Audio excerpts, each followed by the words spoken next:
लगातार बजट घटाया जा रहा है, लगातार सरकारी शिक्षा कम की जा रही है और ये बीजेपी की सरकार की लगातार प्रयास।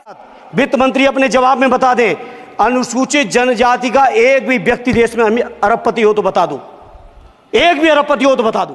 और इसीलिए उत्तर प्रदेश से तो आपको कर ही दिया है बाहर, देश से भी बाहर जल्दी करेंगे और हमारे साथी मिलकर दूसरे प्रांतों से भी बाहर करेंगे। मंत्री जी उत्तर प्रदेश से आते हो, इतना भी हक नहीं कि पूरे बजट भाषण में एक बार उत्तर प्रदेश का नाम आ जाता।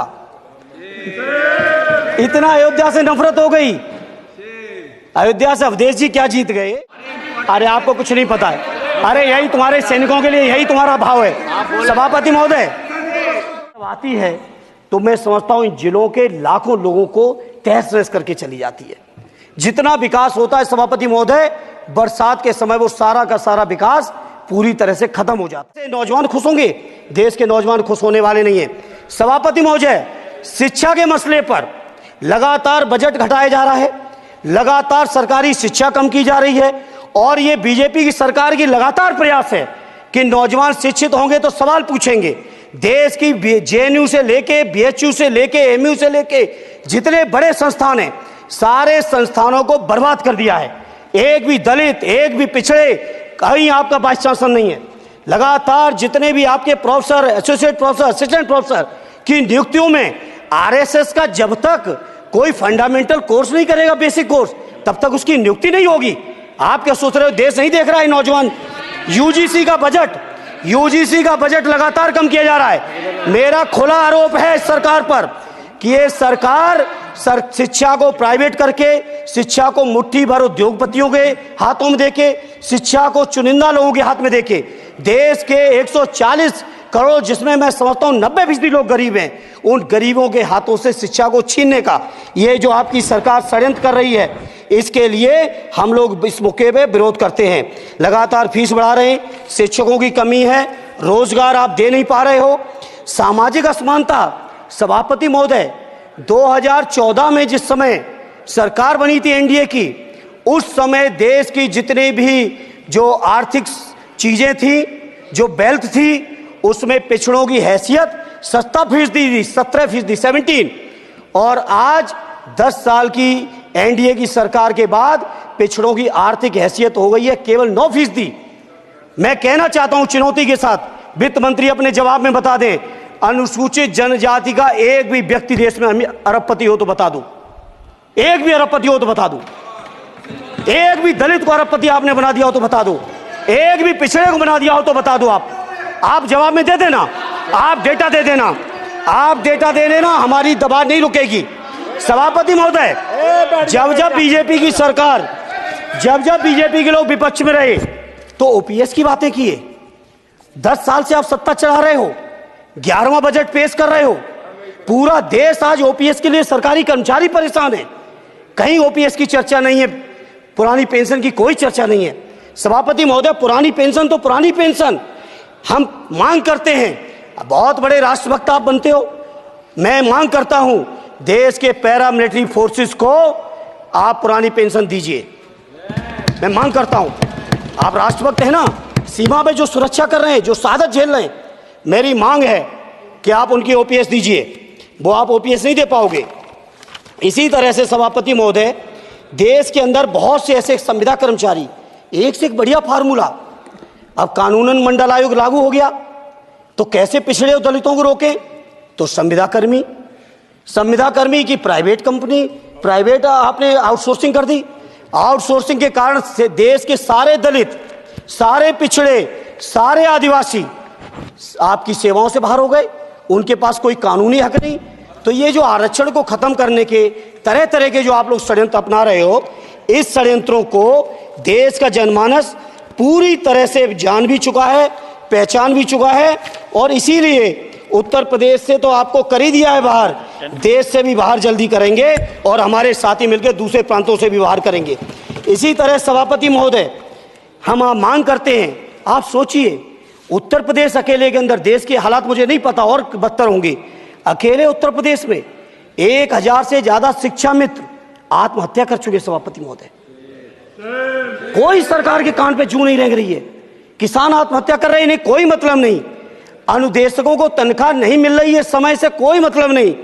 आंगनबाड़ी महिलाएं परेशान हैं, इनको कोई मतलब नहीं। सभापति महोदय, आपकी आशा बहुएं, आपकी ये रसोईया महिलाएं, आपकी आंगनबाड़ी, पंचायत सहायक, रोजगार सेवक, मैं समझता हूं सभापति महोदय यहां बैठे हर सदस्य के पास इनके क्षेत्रों का ये डेलीगेशन जरूर मिलता होगा और मांग करता होगा कि कम से कम हमारा मानदेय बढ़ाया जाए, हमें स्थायी किया जाए।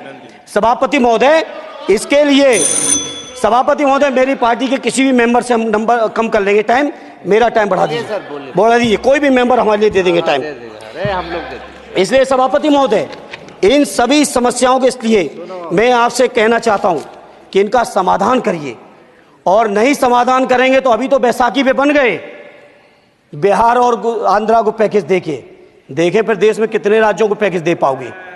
अरे वित्त मंत्री जी उत्तर प्रदेश से आते हो, इतना भी हक नहीं कि पूरे बजट भाषण में एक बार उत्तर प्रदेश का नाम आ जाता। इतना अयोध्या से नफरत हो गई, अयोध्या से अवधेश जी क्या जीत गए, आप लोगों को इतनी नफरत हो गई कि एक भी उत्तर प्रदेश का एक बार भी नाम नहीं आया। सभापति महोदय, इसे मैं आज इस मौके पर सभापति महोदय देश के गरीबों, किसानों, नौजवानों, व्यापारियों, बुनकरों सभी की ओर से कहना चाहता हूं, ये बजट देश विरोधी बजट है। कुछ समस्याओं के लिए सभापति महोदय संवेदनशीलता के साथ मैं कहूंगा सरकार को विचार करना चाहिए। श्रद्धेय नेताजी जब रक्षा मंत्री थे, उन्होंने व्यवस्था दी थी कि देश के अंदर जो भी सैनिक शहीद हुए हैं उनको ससम्मान उनके घरों पे जाके राष्ट्रीय सम्मान के साथ उनकी अंत्येष्टि हो। मैं उन्हीं की परंपरा को आगे बढ़ाते हुए एक और मांग करता हूं सभापति महोदय कि जो हमारे शहीद जिनकी अंत्येष्टि स्थल जहां कहीं भी बना हो, जिस भी परंपरा से बना हो, अरे आपको कुछ नहीं पता है, अरे यही तुम्हारे सैनिकों के लिए यही तुम्हारा भाव है। सभापति महोदय, आप बोले सर। सभापति महोदय, मेरा अनुरोध है अग्निवीर की योजना खत्म की जाए। ये 4 साल के सैनिक से देश की उतनी मजबूत रक्षा नहीं हो सकती। नौजवानों को गुमराह करके केवल 4 साल, उन्हें दो ना 60 साल तक रिटायरमेंट, 4 साल बाद वो कहां नौकरी ढूंढेंगे। इसे मेरी मांग है अग्निवीर की योजना खत्म की जाए। साथ ही साथ मेरी एक मांग और है कि जो शहीदों की शहादत स्थल है उसको शहीद स्थल के तौर पर डेवलप करने के लिए केंद्र सरकार को अतिरिक्त बजट देना चाहिए। मैं नहीं समझता हूं इसमें किसी को कोई दिक्कत होनी चाहिए। इसी तरह सभापति महोदय, बातें बहुत लंबी लंबी की जाती हैं, थोड़ा सा मैं अपने क्षेत्र के बारे में कहूँगा। आदरणीय हमारे नेता माननीय राममूर्ति वर्मा जी ने भी कहा है, माननीय लालजी वर्मा जी ने भी, जो बाढ़ की समस्या है, जो समस्या बिहार में है नेपाल से पानी छोड़ने की, वही समस्या उत्तर प्रदेश की भी है। और विशेषकर पूर्वी उत्तर प्रदेश में अगर आप चलिए तो खीरी से शुरू करेंगे, पीलीभीत खीरी से लेके पूरा आप चले जाइए और एकदम कुशीनगर बॉर्डर तक, बिहार बॉर्डर तक पूरी की पूरी समस्या है। घाघरा जब आती है तो मैं समझता हूं इन जिलों के लाखों लोगों को तहस नहस करके चली जाती है। जितना विकास होता है सभापति महोदय, बरसात के समय वो सारा का सारा विकास पूरी तरह से खत्म हो जाता है। इसलिए मेरी मांग है केंद्र की सरकार से कि बजट आप पास कर रहे हो तो कम से कम उत्तर प्रदेश से इतनी नफरत ना करो।